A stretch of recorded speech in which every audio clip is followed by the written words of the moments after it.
Shabbat Shalom. I'm going to begin by admitting that when I read today's Parsha, I was at a bit of a loss of what to say, which, if you know me, is unusual. You might call doctor if that ever happens to me. The Parsha does discuss Shemitah, leaving the land fallow after several years, and so I could talk about the importance of treating the earth well, but you all know that, and so I'm not going to talk about that. I could talk about the importance of taking it easy after a few years of hard work, taking a break, how that can be incorporated in our lives, slowing down. But those of you who know me wouldn't believe me if I talked about the importance of slowing down either. So I was struck by a passage where the Lord tells the Jews that if they follow God's rules, they will be rewarded. But if they don't, they would be punished. The Lord says, I will scatter you among the nations. Your land shall become a desolation, and your city is a ruin. And as I read those passages, slowly, I might add, I asked myself the opposite question. What if you followed the rules, but the ground shifted under you? What if the world, your world, changed so radically that it was hard to keep your footing? What if perhaps your way of life was at stake, or your life was about to be ended, or yourself and your family, or perhaps the image you had of your people, of your nation, was changing so quickly in ways that were hard to understand? I think this is hard when your world, the world underneath, changes so quickly, sometimes in unimaginable ways. How to think during this experience, what to feel during this experience, how to have hope, how to move forward. I don't have much wisdom to give you on this question. So I have consulted a short and beautifully written book called Radical Hope. In this book, the author, Jonathan Lear, follows the wisdom of the last chief of the Crow Indian, Plenty Coups. The last chief, a great chief, a chief filled with doubt and uncertainty at the same time. I don't want to romanticize the Crow Indians. Like many tribes, they were a hunting and warrior culture. Both were essential to their traditional way of life. Like the ancient Jews, they fought and killed their enemies. Still, they followed rules. They prayed to their gods.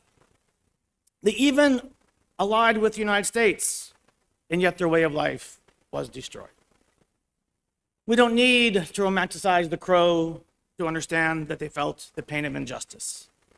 It was Chief Plenty Coups who led them during this time. Plenty Coups foresaw what would happen to them in a dream when he was 9 years old.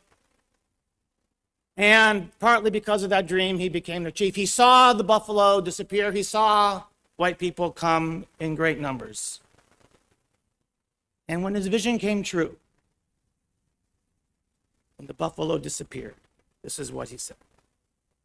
When the buffalo went away, the hearts of my people fell to the ground, and they could not lift them again.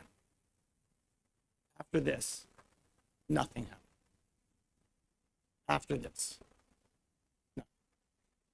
Of course, many things did happen. He lived many more years.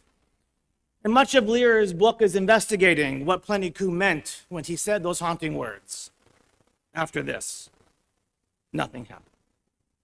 I want, however, to focus on what Plenty Coups did after everything in a way stopped.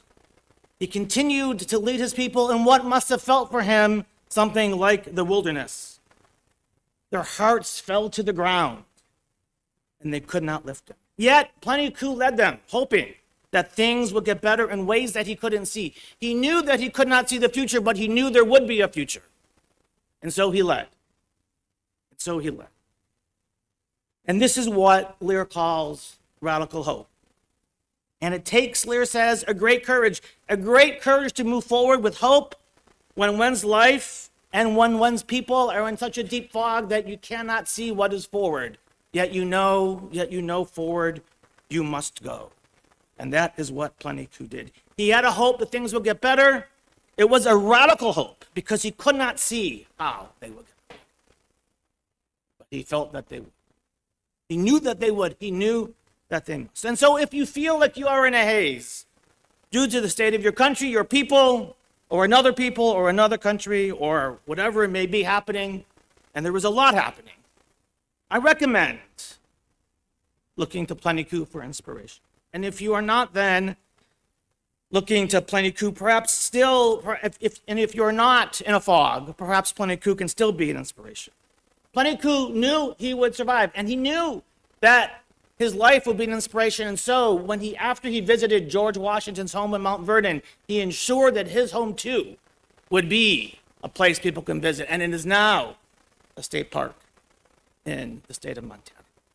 So we all, his people, can go visit his place, his place, because he was their last great chief, and he led them into a new world.